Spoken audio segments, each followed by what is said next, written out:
Do you think this makes me look like I'm naked? No. Okay. So we could tell the story about the proposal and how Rebecca stalked me and basically ended up choosing like a lot of like details for her own ring. That's not exactly how it went down, but okay. It's pretty close.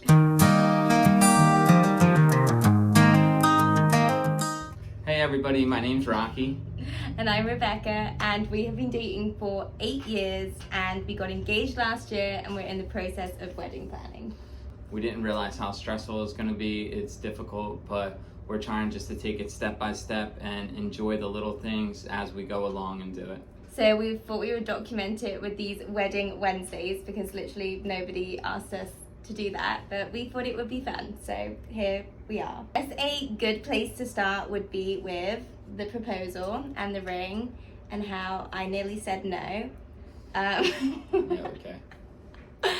So I want to know, what day did you decide, okay, I'm going to propose to Rebecca?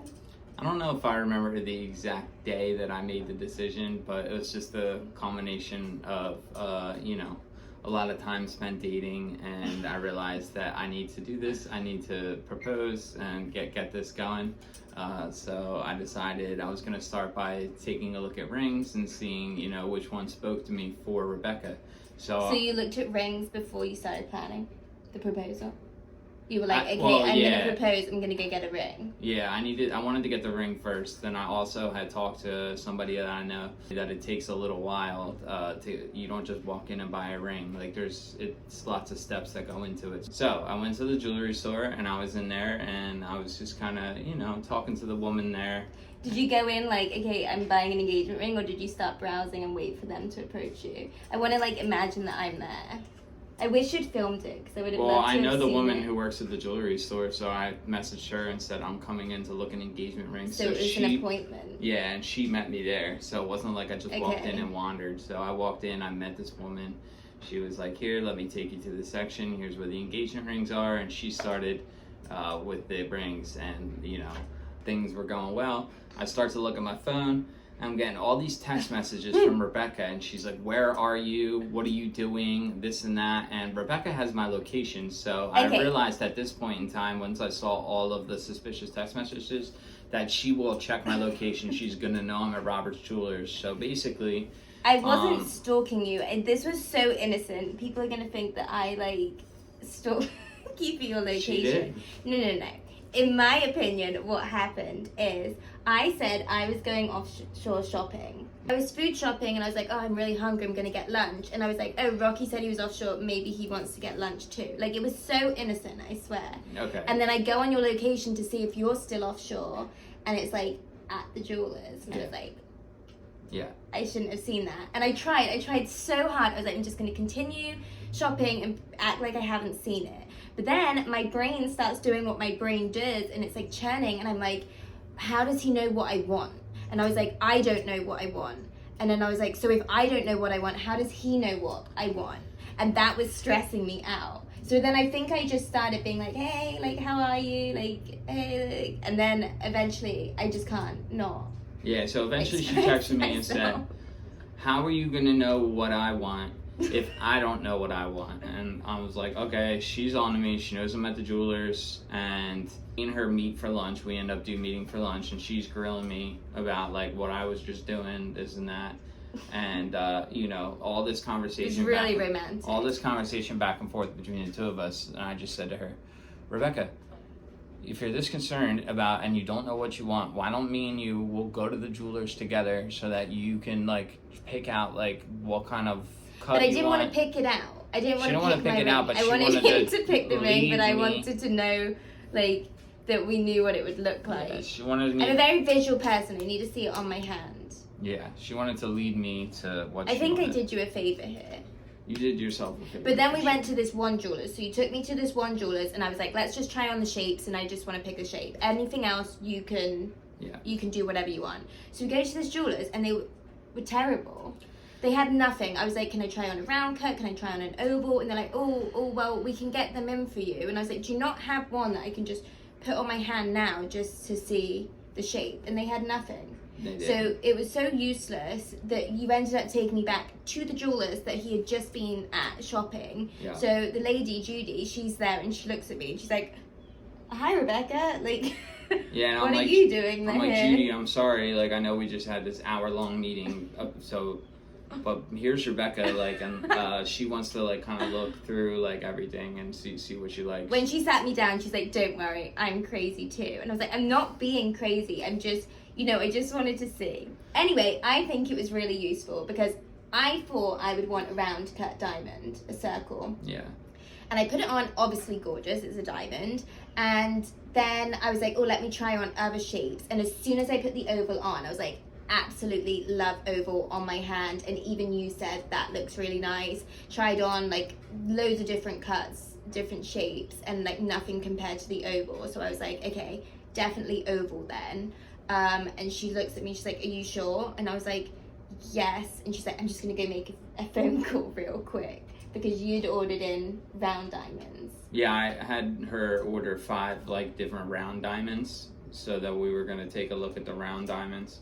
And when she came back and she said she wanted the oval cut, I had to tell Judy to cancel the round diamonds. So the diamond dealing business is an intricate thing. I should get into diamond dealing. It sounds like this whole like. You're gonna be a diamond dealer? Yeah, it sounds like this underground Okay. like.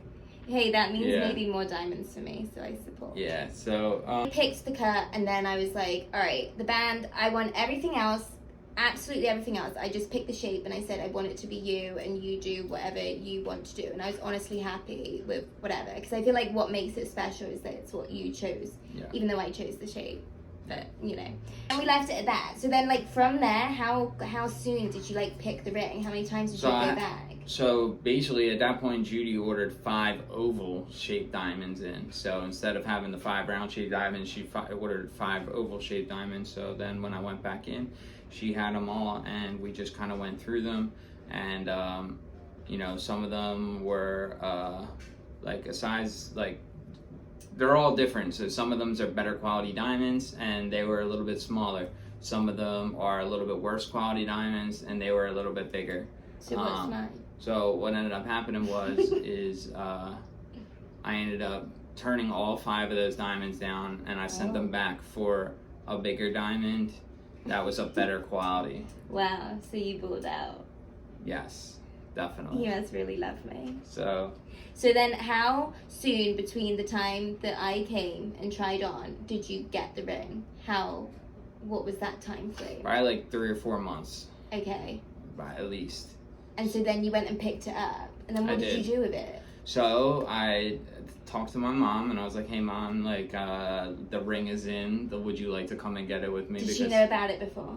Yeah, we had talked about it. So I thought that would be a special moment for me and my mom. I said, Mom, come get the ring with me, and then I'll take you out to lunch. So that's what we did. And I took my mom, and we went and we did it. And we had a hilarious encounter. So I'm like looking at the ring, and I got Judy, and I got my mom over here. And this other woman sees it, and she's like, your your girlfriend's gonna love that. She's gonna drop to her knees when she sees that. And like obviously, like she didn't mean it to be like she didn't mean it to be like a sexual innuendo, but Judy and my mom like picked up on it immediately and started like laughing, and they're like nudging me, But at the same time, like obviously I know what she just said, like, but I didn't want to like, I'm with my mom, so I didn't want to be like, yeah, like.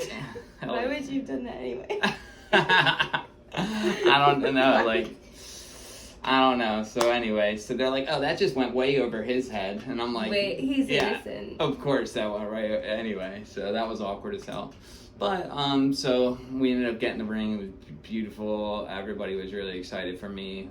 They clapped for me on the way out of the jewelers. Yeah, they clapped. Like so what happens is... Did they make it like an no, what line happens and is they it's clapped all... to your car? A little bit, yeah. So what happens is all the employees, they come to the front No, of they the don't. store. You're lying. You're lying. All the employees, they come to the front of the store when you buy an engagement ring, a diamond, at a nice place, at a real, like, legit place. And they clap for you, like, as you leave. They did. Nah, they didn't do that. I wish they had. For the amount of money I spent, I should have gotten some round of applause. You wanted a clapping exit? Yeah, just something. So something. then you had the ring, and I know exactly when you packed the ring when we came to Florida. So we snowbird, and we were packing up in New Jersey to move down to Florida for the winter, and we'd packed up the whole car, and then you take your backpack empty, and you were like, oh, I've just got to go pick some stuff up from my parents' house. And I was like, okay. So he leaves with an empty backpack. He returns with an also looks empty backpack. And I'm like, oh my goodness.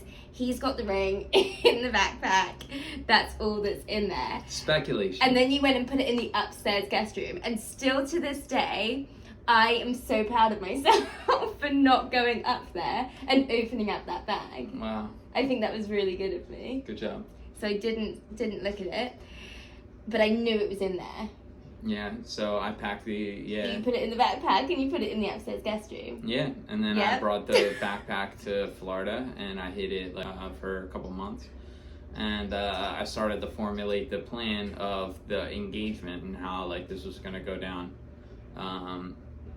which was a pretty elaborate plan. Pauses. Cut. I can't. Cut. Director's cut.